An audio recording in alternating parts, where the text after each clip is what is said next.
ہم یہ جان لیں کہ جیتی جاتی تصویر ایک جسم نہیں ہے بلکہ ایک شعور ہے. ہماری مجبوری یہ ہے کہ ہم اسے بالکل شعور بھی نہیں کہہ سکتے کیونکہ شعور صرف ہماری پہچان کا ایک ایسا ذریعہ ہے جس کے اوپر ساری عمارت کھڑی ہوئی ہے. ہم یہ بھی جانتے ہیں کہ جسم کے ختم ہونے پر مادی کثافت اور آلودگی ختم ہو جاتی ہے. جو کیفیات ہیں ان کیفیات کی حقیقت پر سے پردہ اٹھے. خوشی اور غم کی کیفیات کے بارے میں ہمارا علم وسیع ہو اور خوشی اور غم کی کیفیات کو ہم روحانی آنکھ سے دیکھ سکیں. جب کوئی بندہ خوشی اور غم کو روحانی آنکھ سے دیکھ لیتا ہے، ڈائریکٹ دیکھ لیتا ہے میڈیم کے بغیر، تو اس کے اوپر یہ بات ظاہر ہو جاتی ہے کہ خوشی اور غم اس کے علاوہ کچھ نہیں کہ بندہ کیا معنی پہناتا ہے. کیونکہ معنی پہنانے سے خوشی غم میں تبدیل ہو جاتی ہے، غم خوشی میں تبدیل ہو جاتا ہے. اگر کوئی بندہ معنی پہنانے کے مفہوم سے واقف ہو جائے تو وہ خوشی اور غم دونوں سے بے نیاز ہو کر بے کیفی میں داخل ہو سکتا ہے.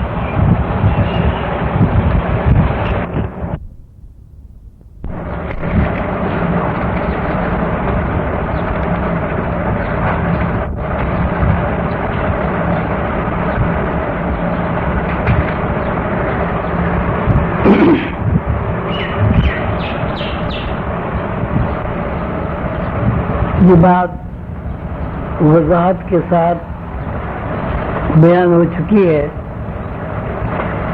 کہ مادی جسم روح کا ایک اعضاء کار ہے، اور روح چونکہ خود کو ظاہر نہیں کرتی یا ظاہر کرنا نہیں چاہتی، اس لیے روح اپنی تمام تحریکات پردے کے پیچھے سے انجام دیتی ہے. اور یہ پردہ ہمارا مادی جسم ہے. یہ بات انسانی کے لیے مخصوص نہیں ہے. زمین کے اوپر جتنی بھی مخلوق ہے اس کا کوئی بھی نام ہو، چرند ہو، پرند ہو، درند ہو، وہاں بھی یہی قانون کام کر رہا ہے کہ روح خود کو ظاہر نہیں کرتی، اپنا ایک میڈیم بنا کے یا روح بھر کے خود کا مظاہرہ کرتی ہے. روح براہ راست اپنا مظاہرہ کیوں نہیں کرتی؟ یا روح کی تحریکات کوئی آدمی کیوں نہیں دیکھ سکتا؟ اس کی وجہ یہ ہے کہ زمین کے اوپر موجود شعور میں اتنی سخت ہی نہیں ہے کہ وہ روح کو یا روح کی تحریکات کو دیکھ سکے.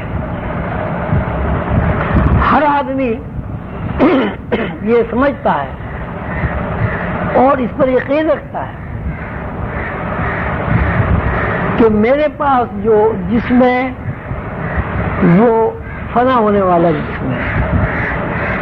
ہر ذی فہم آدمی جب اپنی زندگی پر غور کرتا ہے تو اسے نظر آتا ہے کہ جس روز سے وہ پیدا ہوا ہے اسی روز سے اس کے اوپر فنائیت غالب آ رہی ہے.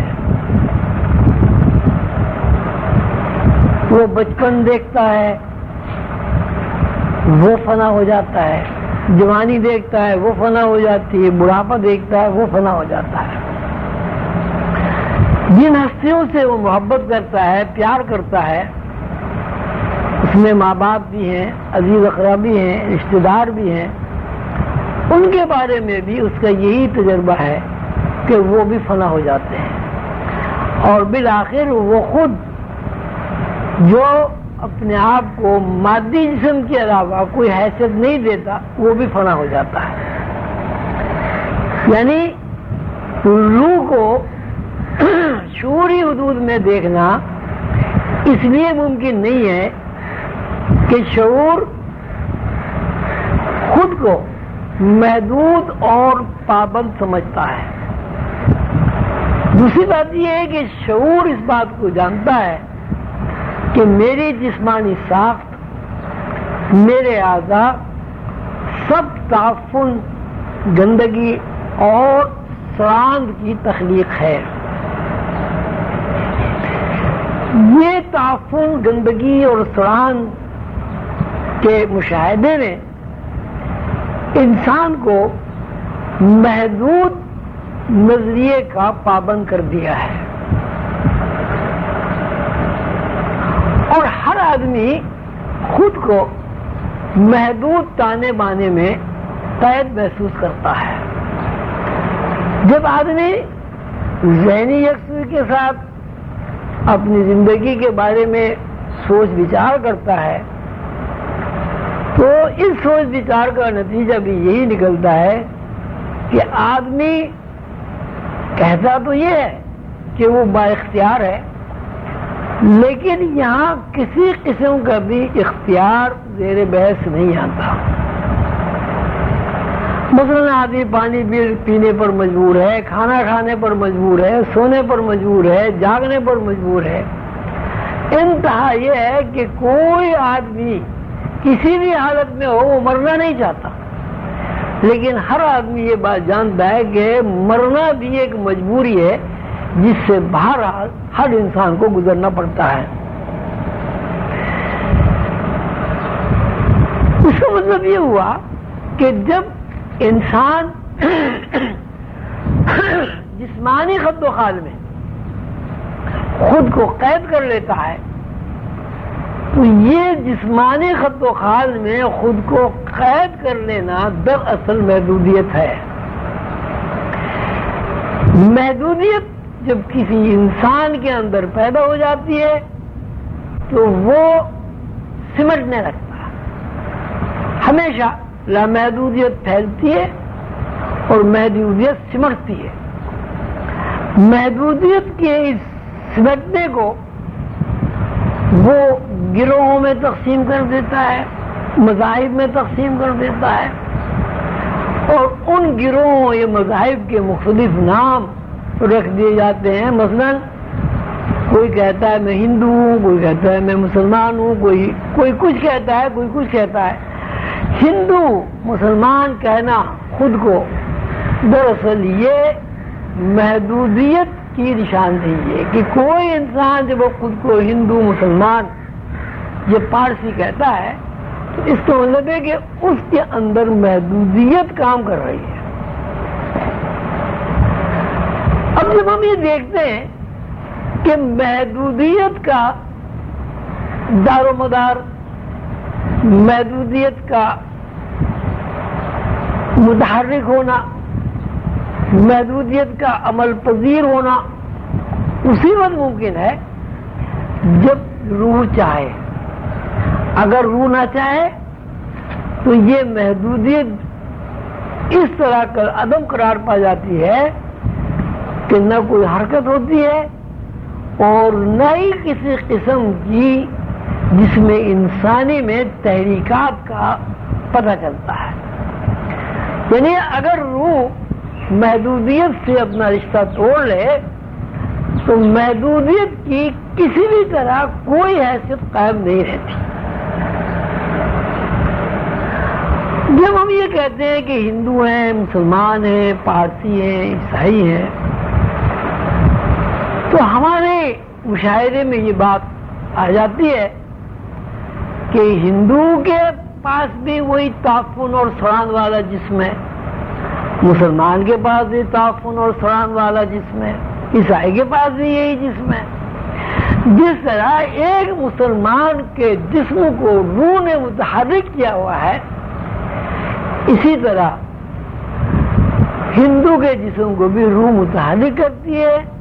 ہندو بھی پیدا ہوتا ہے، ہندو بھی جوان ہوتا ہے، ہندو بھی بوڑھا ہوتا ہے اور ہندو بھی مر جاتا ہے.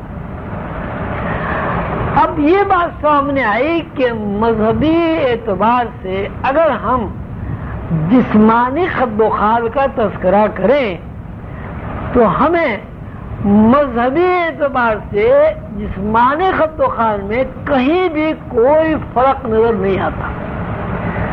سب ایک ہی طرح پیدا ہوتے ہیں، ایک ہی طرح سب کو پیاس لگتی ہے، ایک ہی طرح سب سوتے ہیں، ایک ہی طرح سب جاگتے ہیں، ایک ہی طرح سب ماں باپ بنتے ہیں، ایک ہی طرح سب اولاد ہوتے ہیں اور ایک ہی طرح مر جاتے ہیں. اب روح کا نام ہم ہندو اس لیے نہیں رکھ سکتے کہ روح مسلمان میں جس طرح کام کر رہی ہے ہندو میں بھی کام کر رہی ہے. روح کا نام ہم ہندو اس لیے نہیں رکھ سکتے کہ روح جس طرح مسلمان میں کام کر رہی ہے اسی طرح یہودی میں بھی کام کر رہی ہے. روح کا نام ہم پارسی اس لیے نہیں رکھ سکتے کہ روح انسانوں کو چھوڑ کر حیوانات میں بھی اسی طرح کام کر رہی جس طرح انسان میں کام کر رہی. اب اس کا مطلب ہوا کہ روح نہ ہندو ہے، نہ عیسائی ہے، نہ بیل ہے، نہ بکری ہے، نہ کبوتر ہے. اس لیے کہ اگر ہم روح کا کوئی نام رکھ دیں گے تو روح کا نام رکھنے سے روح کی محدودیت زیر بحث آ جائے گی. اگر ہم روح کو ہندو کہیں گے تو چونکہ ہندوازم، پارسیزم، کرسچینٹی یہ دراصل محدود طرز فکر کا نام ہے. محدودیت آئے تو یہ نام رکھے گئے. تو اب پھر جب روح کا ہم کوئی نام نہیں رکھ سکتے تو اب روح کو ہم اس کے علاوہ کچھ نہیں کہہ سکتے کہ روح ایک نور ہے، ایک روشنی ہے،